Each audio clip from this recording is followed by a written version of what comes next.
My perfect teen daughter ran away from home. I spent years searching for her, and what I found, years later, still haunts me to this day. My sweet little Lynn used to be the type of girl to hide behind my leg when boys waved hello and blush at cartoon kisses. It was around her freshman year of high school when I first noticed a slight change in her behavior. She started to wear more makeup and fewer clothes. When confronted about it, she would always get very angry with me, shouting about how it's her body and she can do what she wants. Another grand excuse was, "But everyone else is doing it, Mom." This was really hard for me to watch because I was seeing my precious sweet little daughter trying to turn into what she thought was a real woman. I always tried to explain to her that makeup and wearing fewer clothes doesn't have to mean doing what everyone else is doing, and that she should take pride in what she wants to be. Regardless, she wouldn't budge. And I'm a big believer in more relaxed parenting, so at the time, I thought maybe it would just be a phase. But our relationship slowly got worse and worse. Debates became arguments, and arguments became fights. She started bringing guys over, and while I didn't get a good look at all of them, I saw some who looked twice her age. Then one day I snapped. I was going through her room while she was at school to try and find something I knew she had taken. While searching the nightstand, I found a tiny white baggie tucked behind the lamp. I had my fair share of college days, so I knew exactly what that little baggie entailed. I had a huge confrontation with her when she got home from school. She eventually started to yell at me, and I returned the favor. It got so bad that the next morning, when I checked on her to see if she had left for school, she had vanished. 2 suitcases from my closet had gone missing. I called the police immediately. How could my sweet Lynn do this? Run away from me, the person who loves her most in the whole world. I searched the whole neighborhood, driving for hours around our small town. We found nothing, and neither did the police. After around 4 years of no contact, one of my daughter's friends' moms shared a concerning post with me on Instagram. It looked like a video of my daughter in a news report. At first, I didn't understand why she would be on the news, but then I saw the headline, "SX workers uproar in the south side of town." I couldn't believe it. There was no way my daughter had really gone down that rough path. The more I examined her in the clip, the more she looked out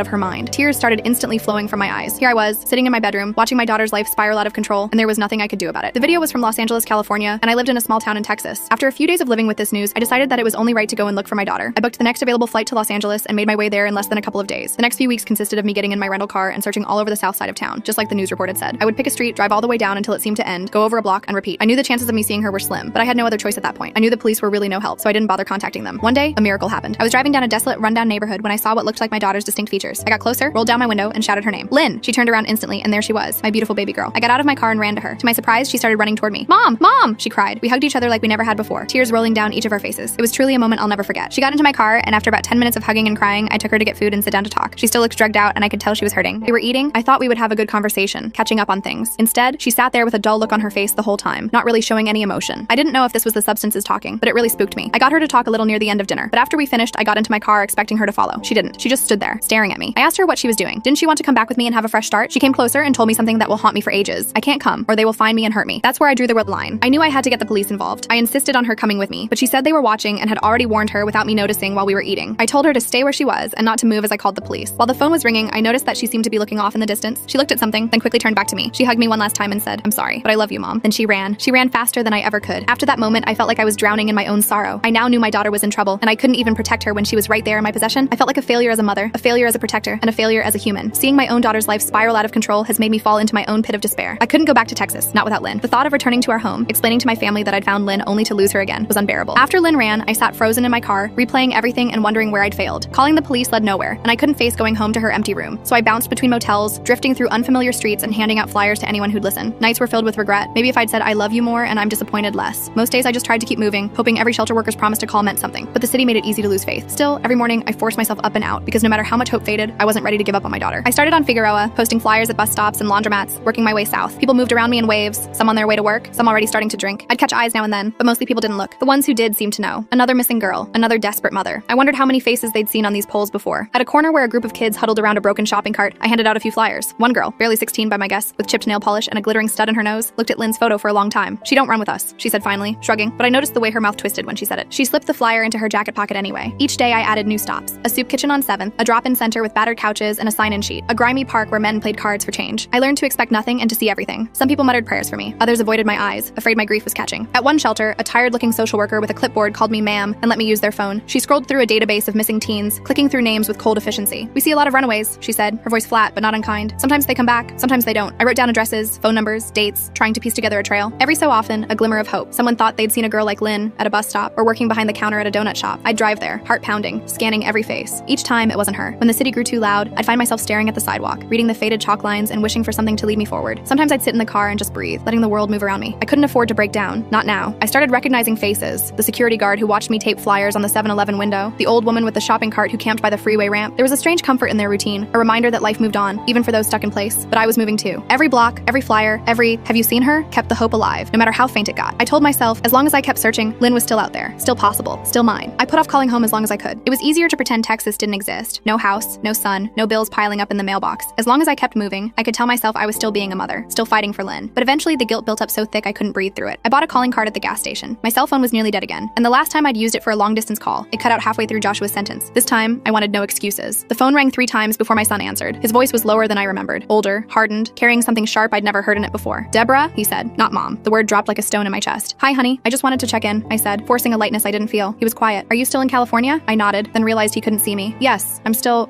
looking." Another long pause. "It's been almost 2 months, you know that? Grandma's worried. Dad called. He said if you don't check in with work, you're going to lose your job." I tried to keep my voice steady. "Joshua, I have to find her. I can't just leave. You left us." His voice cracked, just a little. "You left me." That stung worse than any insult. I tried to swallow it down. "I know, sweetheart. I'm sorry. I need to keep trying. She's out there. I know she is. I saw her room today," he said, softening for just a moment. "It still smells like her. Sometimes I go in there and I just wish you'd come home, Mom, even if you can't bring her with you." His words pressed on every sore spot in me. Guilt, shame, and longing tangled in my chest. "I can't yet," I whispered, "but I promise I'm not giving up. Not on you, not on her." Joshua exhaled, all the weight of a teenage boy holding up the world. "Just call us, okay? Grandma says she prays for you both every night. Even Dad does." We said goodbye, neither of us willing to say I love you first. When I hung up, I stared at the motel ceiling for a long time, trying not to let the tears come. I felt like a ghost, haunting 2 worlds but belonging to neither. But I couldn't stop. If I did, Lynn's face would vanish from these streets, and I wasn't ready to let her become just another lost girl. It was at a makeshift soup kitchen, a folding table set up in an abandoned church lot, where I met Linda. She looked out of place, just like I did. Jeans a little too clean, hair pulled back tight, clutching a stack of flyers with shaking hands. The volunteers took one look at us, and maybe out of pity, poured our coffee extra hot. We stood off to the side, 2 islands in a sea of hard luck. She nodded at my stack of flyers. "Yours missing too?" I held up Lynn's picture. 4 years now. I saw her a few days ago, but she ran. Linda gave me a sad smile and showed me her own flyer. "My son, Toby. He left home last year. Haven't seen him since Easter." It felt strange, talking to someone who understood the language of missing. With Linda, I didn't have to explain why my hands shook, or why I watched every teenage face that passed. She told me about calling hospitals, pestering police, sleeping in her car outside shelters. "I've started to memorize the intake schedules," she admitted, rubbing her eyes. "They're always full. They never know anything." We walked the streets together that afternoon, handing out flyers and trading stories. Linda about her quiet house in Bakersfield, her angry ex-husband, the birthdays that passed with empty chairs at the table. I told her about Joshua, about the guilt that ate at me when I called home, about the way my own mother had stopped asking when I'd be back. It was easier to walk with someone else. We looked out for each other, taking turns talking to people who might have news. At one point, Linda reached for my hand as a fight broke out in the street, both of us ducking into a doorway until it calmed down. We laughed, breathless, shaken, and for a second, it almost felt normal. 2 mothers on a strange kind of errand. That night, we ate cheap tacos in her car and talked about the lives we used to have. Linda told me she'd started writing letters to Toby. Just in case, I write them, seal them up, and keep them in my glove box. I admitted I'd started doing the same for Lynn. We traded addresses, promised to call if either of us got news. "Maybe our kids ran off together," Linda joked, forcing a smile that nearly broke my heart. Before we parted, Linda pressed her hand over mine. "Don't give up, Deborah, even if you feel like you already have." I promised her I wouldn't, and for the first time in weeks, I almost believed myself. Nights in LA left too much room for memory. Sometimes I'd lie awake on the brittle motel sheets, the sound of sirens and distant arguments leaking through the window, and my mind would travel backward, faster than I could stop it. I remembered the first time I told Lynn about the divorce. She was 11, sitting on the swing in our Tucson backyard, the Arizona sun a blinding white over her hair. I'd practiced what to say, but it came out all wrong. "Your dad and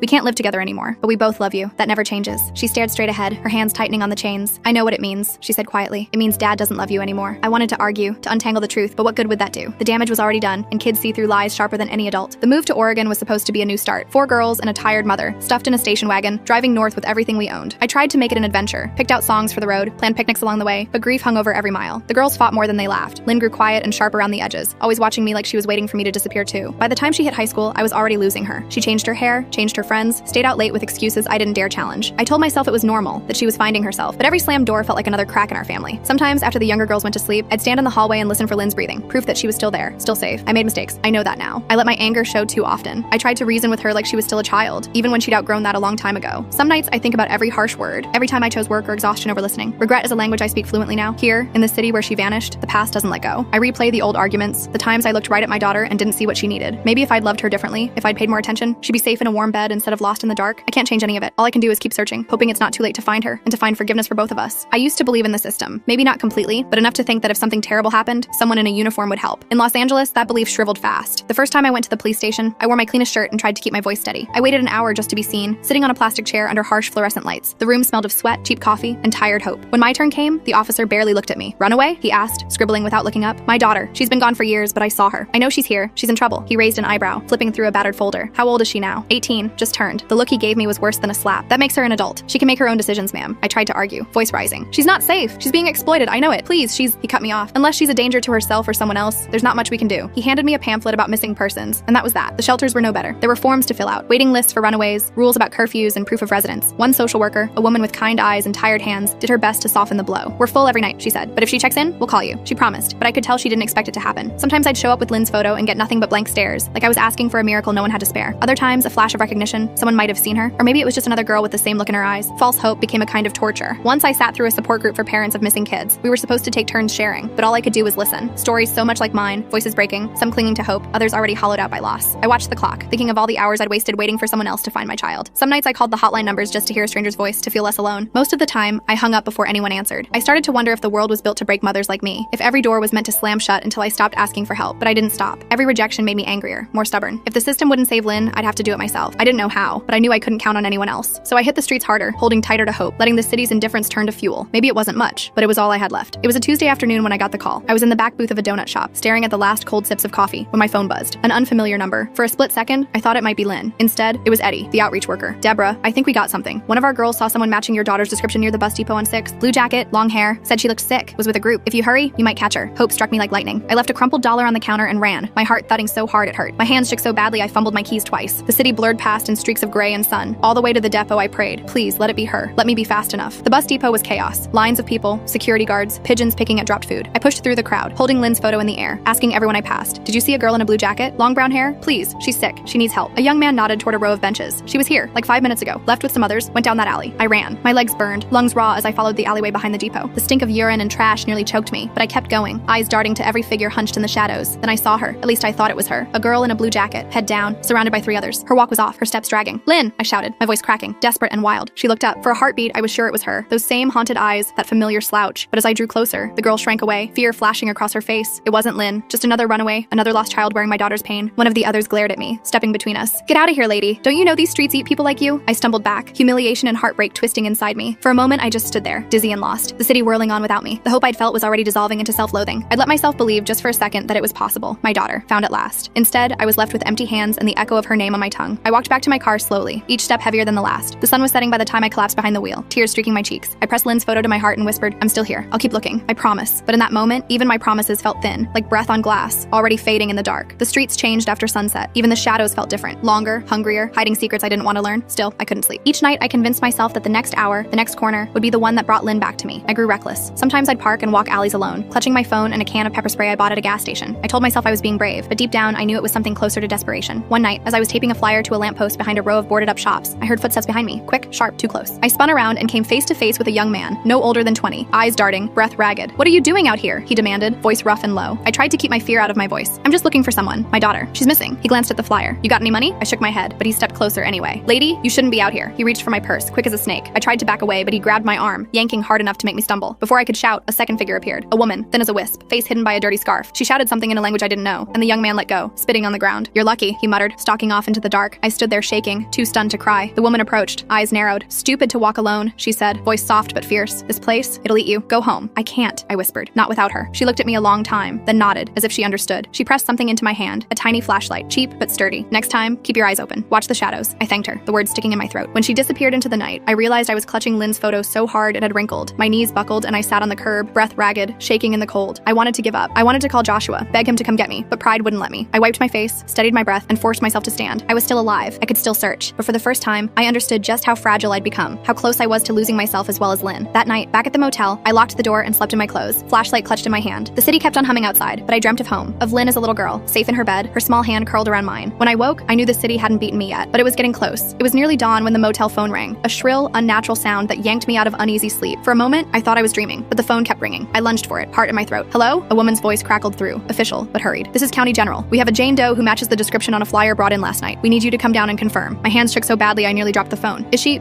okay? She's alive. She's in rough shape. Please come as soon as you can. I was out the door in minutes, forgetting everything except the directions the nurse had given me. The city was gray and empty, the streets washed clean by a rare bit of rain. I prayed out loud, promising anything if I could just have my daughter back. At the hospital, everything moved at half speed. The nurse at the desk eyed my clothes and hollow face, then silently led me down a long hallway that smelled of antiseptic and old fear. She paused outside a curtained bay. Prepare yourself. She's been through a lot. I took a shaky breath and stepped inside. On the bed was a girl, thin, bruised, hair dark and tangled, oxygen tubing under her nose. She looked so small. My chest clenched. I forced myself to step closer, whispering, Lynn? The girl turned her head, blinking up at me with blank, unfamiliar eyes. It wasn't Lynn. My knees almost buckled, but I held onto the edge of the bed to keep from falling. The girl stared at me, searching my face for something I couldn't give. I fumbled for words. I'm sorry. I thought you were my daughter. She nodded, eyes filling with tears. My mom doesn't know where I am either. For a moment, we just sat in the silence, two strangers lost in different kinds of pain. I squeezed her hand because it was all I could offer. Back in the hallway, the nurse tried to comfort me, but her words slid past. You're not the first, she said softly. Sometimes I think every mother in LA is searching for someone. I left the hospital numb, my hope drained and heavy in my bones. On the sidewalk outside, the sun was rising over the city, throwing gold over the cracked concrete concrete. I stared at it, willing myself to feel something, anything besides loss. But all I could do was keep walking, one foot in front of the other, day after day, hoping that next time, the call would be for Lynn, and that this time, it wouldn't be too late. When the streets grew too loud and the world felt hopeless, I wrote letters to Lynn. Not emails, not texts, old-fashioned letters on motel stationery or the backs of diner receipts. I never mailed them. I just needed to talk to her, even if she'd never read a word. I wrote the first one after the hospital, hunched over the little desk by the window as the city's night noises bled through the glass. Dear Lynn, I saw a girl in the hospital today. For a moment, I thought she was you. I wanted it so badly I almost convinced myself, but it wasn't you. I'm still here. I'm still searching. I'll always be searching. I wrote about Texas, about the way Joshua's voice has changed, how your grandma asks about you every Sunday after church, how your old room smells like dust and lost time. I wrote about all the little things I remembered, how you hated ketchup on your fries, how you snuck your baby sister cookies after bedtime, how you used to sing yourself to sleep when you thought no one was listening. I'm sorry for every time I yelled, for every time I let my fear turn to anger. I wish I'd listened more. I wish I'd told you were enough, even when you were lost. I don't care what you've done or where you've been. I just want you home. Sometimes my letters were angry. Why did you run, Lynn? Why did you leave me to chase after shadows? Didn't you know I'd follow you anywhere? Didn't you care that I'd lose everything for a chance to hold you again? But mostly, they were love letters. A mother's promise written out in ink, the kind that stains your hands and never quite washes off. I still keep your photo in my wallet. Sometimes I talk to it. Maybe that means I'm losing my mind. Or maybe it means I'm still your mom, even out here, even now. On the loneliest nights, I'd tuck the letters beneath my pillow, as if words could stand in for the daughter I couldn't find. I told myself that someday, if I was lucky, I'd put these in her hands, and she'd understand, she'd forgive me, and maybe I'd forgive myself too. But until then, the letters piled up, silent witnesses to my hope, my grief, my love. And I kept writing, because as long as I was writing, Lynn was still out there. As long as I wrote, there was still a chance. Sometimes late at night, I'd scroll through old photos on my phone. Birthdays in Texas, Joshua grinning in his Little League cap, Lynn blowing out candles, the whole family squeezed together on the couch. It felt like another lifetime, another version of myself. Every few weeks, I forced myself to call home. I knew they worried, even if they never said it straight out. Joshua answered on the third ring this time, his voice flat, half asleep. Mom? Hi, honey. Did I wake you? It's fine. He didn't ask where I was. He already knew. How's school? I asked, as if homework or grades mattered right now. He hesitated. It's okay, I guess. Grandma's still making meatloaf on Sundays. She leaves a plate for you, you know, like you're gonna walk through the door. I closed my eyes, picturing the old kitchen, the chipped tile, the sound of forks scraping plates. Tell her I miss her. I miss you both, he sighed. You could just come home. I bit my lip. Not yet, sweetheart. I have to find her. I know. His voice was tired, brittle around the edges. But I need you too, Mom. It's like I lost both of you. I wanted to explain, to make him understand the terror that kept me in LA, the promise I couldn't break, but the words stuck, guilt pressed down, a physical ache in my chest. I'm sorry, Joshua. I really am. I'll call again soon, okay? We hung up, nothing resolved, and I sat for a long time with the phone warm in my hand, staring at the motel ceiling. I remembered the last time we were all together, Lynn and Joshua fighting over the TV remote, my mother laughing as if we'd always be whole. I wondered what they told people at church, what story they spun for neighbors who asked why I'd vanished, why I chased after a daughter who didn't want to be found. Did they blame me? Did they wish I'd given up? I was haunted by the feeling that every mile I stayed away, I lost a piece of home. But if I left, I'd lose Lynn for good, and maybe lose myself too. In the silence, I pulled out the stack of letters I kept for Lynn, pressing them flat with my palm. For a moment, I wished I could write one to Joshua, explain what it meant to love two children at once and feel like you were failing them both. Instead, I just sat there, missing a life that no longer existed, praying that one day, somehow, I could bring us all back home. The day I ran into Linda again, the city was blanketed by an early morning fog that made everything feel distant and muffled. We found each other in the line at the soup kitchen, our shoulders hunched against the damp. I could see the strain in her face even before she spoke. She looked thinner, her eyes red-rimmed. They found Toby, she whispered, voice hollow. I felt my stomach drop. Where? She shook her head. A drainage canal, out past Alhambra. They think he was there for weeks. They said he must have been alone. There was nothing to say. I reached for her hand, and for a moment, we just stood there, two mothers clutching each other like lifelines. The noise and shuffle of the line faded until all I could hear was Linda's ragged breathing. I thought I'd feel something, relief maybe, to finally know, but it's just empty. Like my whole body turned to glass, and I'm scared to move in case I break. I squeezed her hand tighter. I'm so sorry, Linda. I'm so sorry. She gave a small, bitter laugh. At least now I can stop searching. At least now I can sleep, even if I don't want to dream. The next hour passed in silence. We sat on the curb, eating watery soup and sharing the kind of silence only grief can hold. Linda talked about Toby as a boy, how he loved old monster movies, how he hated peas, how he used to fall asleep on her shoulder in the car. All those small, precious things that meant nothing to the world, but everything to a mother. Later, as we parted, Linda gripped my arms, her eyes fierce despite the tears. Don't stop looking, Deborah. Even if it kills you, I'd do it all over again for one more minute with him. I watched her walk away, shoulders hunched, swallowed by the city, her pain pressed against me, sharp as broken glass. For the rest of the day, I couldn't escape it. The knowledge that this search didn't always end in reunions. Sometimes it ended in silence, in loss, in empty rooms and beds that would never be slept in again. That night, I wrote another letter to Lynn, the words spilling out faster than I could control. Dear Lynn, today I learned what it means to lose hope completely. I wish I could put you in a bubble, safe from this world, from every danger, every mistake, but I can't. All I can do is keep searching, keep loving you, even if you never come back. I pressed the letter under my pillow and lay awake long into the night, haunted by Linda's story, praying mine would end differently. It happened on a Thursday, almost 6 months to the day since I'd first seen Lynn on the street. The city was choking on spring heat, and I was down to my last flyer, the edges ragged from too many hands. Eddie, the outreach worker, called just after noon. Deborah, I think you need to come to St. Cecilia's shelter. There's a girl here asking for you. My heart beat so hard I nearly dropped the phone. Is it her? He hesitated. You should come. I drove like a woman possessed, not caring about red lights or honking horns. My hands gripped the wheel so tight they cramped. Outside the shelter, sunlight glared off cracked windows, and my legs threatened to buckle as I pushed open the door. The lobby was noisy, filled with the shuffle of tired bodies and the smell of stale coffee. At the far end, huddled on a plastic chair, sat a girl with hair hanging limp over her face, a blue jacket 2 sizes too big wrapped tight around her shoulders. Lynn? My voice barely rose above a whisper, afraid to shatter the moment. She looked up, and for an instant, time collapsed. Her eyes were sunken, her face gaunt and bruised, but it was her, my Lynn, my baby, impossibly alive. She stood, shaky on her feet. For a second, we both hesitated, afraid the dream might break. Then she stumbled into my arms, and I caught her, holding on like I could anchor her to the earth. We both started crying, all words lost. I felt the sharpness of her shoulder blades, the way she flinched at my touch. Her hands were ice cold, her breath shallow against my neck. For a long time, we didn't say anything. I just rocked her, whispering her name over and over. Lynn, Lynn, my Lynn. Finally, she pulled away, wiping her nose on her sleeve. Her voice was raw and small. I don't know where else to go, Mom. My throat closed with gratitude and grief. You did the right thing. You're safe now. Eddie appeared in the doorway, giving us a nod. You've both got a room for the night. We'll get her checked out by the nurse. I thanked him, tears still streaking my cheeks. When we were alone, I took Lynn's hands in mine, memorizing every line and scar. We're going to get through this. We'll find a way. Lynn only nodded, her gaze drifting to the window, already distant. I wanted to wrap her in my arms, take her home, erase everything that had happened. But as I studied her, I realized the road back would be long and winding, if it existed at all. That night, I slept in a cot beside her bed, holding her hand as she shivered in her sleep. I listened to the rise and fall of her breath, terrified it might stop, determined not to let go. For the first time in a long time, hope and fear sat side by side in my heart. I had my daughter back, if only for a moment, and I would do anything to keep her safe. The nurse checked Lynn's vitals and left us alone in the tiny, fluorescent lit room. Outside, the city's noise was a distant hum, but in that moment, the world shrank down to just the two of us. I poured water into a paper cup and handed it to her. Lynn's hands trembled so badly she spilled a little, but she managed to sip. I studied her, really studied her, for the first time in years. Her cheeks were hollow, lips cracked, new scars tracing her wrists and the inside of her arms. There was a hardness in her eyes I'd never seen before. She looked both older and impossibly young. For a long time, neither of us spoke. Finally, she cleared her throat. I'm sorry, Mom. My breath caught. You don't have to say that. You don't have to. I do. Her voice was rough. I'm sorry for running, for everything, but I didn't know what else to do. I thought if I left, maybe things would get better. Or maybe I just wanted to disappear. I tried to reach for her hand, but she flinched, so I kept my hand on the blanket, close, but not touching. I made mistakes too, Lynn. I should have listened. I should have tried harder to understand. Her eyes filled with tears. It was never about you, Mom. Not really. I was just lost. After the divorce, I felt like I didn't matter anymore, like nobody could see me. The people out there, they saw me. At least they pretended to. She looked away, her jaw tightening. But it's not what you think. It's not a family. It's a prison. I tried to leave, but there's always someone watching. Always someone waiting to pull you back in. Drugs make it easier, but only for a little while. My heart broke for her. Let me help, please. We can go home or anywhere you want. You don't have to be alone. She shook her head, wiping her face. I can't, Mom. If I leave now, they'll find me. They'll hurt you. I don't want you mixed up in this. I felt a helpless rage, a desire to tear the whole world apart to keep her safe. You're my daughter. I'd do anything for you. Anything. Lynn let out a shuddering breath. You don't understand. There's no way out. Not really. You can't save me. Nobody can. I wanted to argue, to promise her the impossible, but I saw the defeat in her eyes, the deep, bone-tired hopelessness. Instead, I leaned closer, voice trembling. I love you. I always have. That's never going to change, no matter what. A ghost of a smile flickered across her face. I know, Mom. I love you too. I never stopped. We sat together in silence, broken but still tethered by love. Outside, a siren wailed, distant and cold. That night, after she fell asleep, I wrote another letter. Dear Lynn, tonight I saw you for who you are. Scared, strong, wounded, and still my little girl. I wish I could take your pain and carry it for you. I wish I could build a world where nothing could ever hurt you again. I don't know how to fix this, but I'll never stop trying. I put the letter with the others and lay beside her in the dark, listening to her breathing, trying to hold the moment as tightly as I could. By morning, Lynn looked worse, eyes rimmed with red, hands shaking so badly she struggled to eat the toast the nurse brought. I sat beside her, watching her try to swallow. Every bite looked like a battle she was losing. The shelter gave us 2 nights, then Lynn would have to move on. I tried to talk her into staying longer, checking into a rehab or going to the hospital. You need help, I pleaded. We can go anywhere you want, just let me take you somewhere safe. Lynn shook her head. It won't work, Mom. They know where I am. If I leave with you, they'll come after us. They'll hurt you to get to me. I thought about calling the police, but after all those fruitless nights begging for help, I knew what would happen. They'd take her statement, tell her she could leave if she wanted, then drop her right back on the street. The system had never been built for girls like her. Still, I tried. I called every number the nurse gave me. Detox centers, women's shelters, halfway houses. Every place had a wait list, or didn't take girls with active warrants, or said she had to show up clean. One woman offered a spot in a rehab 2 hours north, but we had to get there on our own, and Lynn needed to stay sober for the intake. I looked at Lynn, sweating, pale, eyes darting, and knew it was impossible. Maybe you could just come home to Texas, I whispered, voice thick. We could start over, just for a little while. She smiled, soft and sad. I wish I could, Mom. I really do, but I'm tired. I just want to sleep. That night, I barricaded our shelter room door with a chair. I dozed in the cot, one hand on her blanket, listening for footsteps in the hallway, afraid every sound was someone coming to take her away again. Early in the morning, I found her in the bathroom, hunched over the sink, shivering. I don't feel good, she whispered. Everything hurts. I wrapped her in a blanket, my arms barely able to steady her. We rode to the clinic in a donated van. The nurse checked her vitals, took her temperature, murmured words I didn't understand. After a while, they let us stay, but only for the day. They had no beds left. Lynn rested her head on my lap as we waited in the clinic's crowded lobby, surrounded by people coughing and crying and begging for medicine. I stroked her hair, humming the lullaby I used to sing when she was small, her eyes closed, her breathing uneven. Let this save her, I prayed. Let this be enough. But in the end, there was nowhere left to go. The system's doors closed in our faces, and the city's shadows grew longer. When night fell, we were back on the street, nowhere safe left to run. I held her close, my heart cracking with every step, and tried not to wonder if this was what the end looked like. The last night came without warning, like a door shutting softly in the dark. We found a bench near the edge of MacArthur Park, far from the glow of streetlights and the endless roar of traffic. Lynn was exhausted, her head resting on my shoulder, hands trembling in her lap. I pulled the blanket tighter around her, willing my warmth to seep into her bones. We talked quietly, afraid to disturb the fragile peace that had settled between us. She told me stories of girls she'd met, some still alive, some lost to the streets, all of them searching for something they couldn't name. She asked about home, about Joshua and her sisters, about the little things, if the orange cat still slept on the porch, if her room still smelled like vanilla lotion. I told her everything I could, painting pictures of Texas sunsets and Sunday dinners, trying to bring the world she'd lost a little closer. I told her how much we missed her, how Joshua still left her favorite cereal on the shelf in case she came back. After a long silence, Lynn looked up at me. Her eyes were glassy, tired. I'm sorry I hurt you, Mom. I'm sorry I couldn't be better. I hugged her, holding her as tightly as I dared. You don't have to be better. You just have to be here. She smiled, a flicker of the old Lynn. I'm tired, Mom. I don't know if I can keep doing this. My heart broke, but I forced myself to nod. Whatever you need, I'm here. I'll stay as long as you want. We watched the city lights flicker, listening to the distant music and laughter. her, the world going on as if nothing had changed. She rested her head on my lap, and I stroked her hair, humming the lullaby she loved as a child. I wished I could bottle that moment, keep her safe and close forever. When she fell asleep, I stayed awake, afraid to let go, afraid of what the next morning would bring. Just before dawn, she stirred, eyes bleary. "I love you, Mom. Don't forget, okay?" I kissed her forehead, tears slipping down my face. "I'll never forget. I love you more than anything." As the sun rose, painting the sky in bruised orange and gold, she squeezed my hand one last time, then drifted back to sleep. I watched her chest rise and fall, counting each breath, holding on for as long as I could. I didn't know it then, but that was our goodbye. Days bled into each other after that last night. Lynn disappeared from the shelter as quietly as she'd arrived. I spent 2 days combing the parks, the soup kitchens, the bus stations, everywhere I could think of. Each time I asked, "Have you seen her?" people just shook their heads or looked away. On the third morning, the phone in my motel room rang. The sound cut through the silence like a knife. I answered on the second ring, the world narrowing to the hum of the line and the dread in my chest. "Is this Deborah?" The voice was official, brittle, already sorry. "Yes, this is Officer Marquez with the Los Angeles Police Department. I'm so sorry, ma'am. We found a young woman who matches your daughter's description. She was brought into County General last night. There was an overdose. She didn't make it. I couldn't breathe. I couldn't think. The world spun, and I clutched the phone so tightly I thought it might crack in my hand. "No," I whispered, the word too small for the pain. "No, you're wrong. She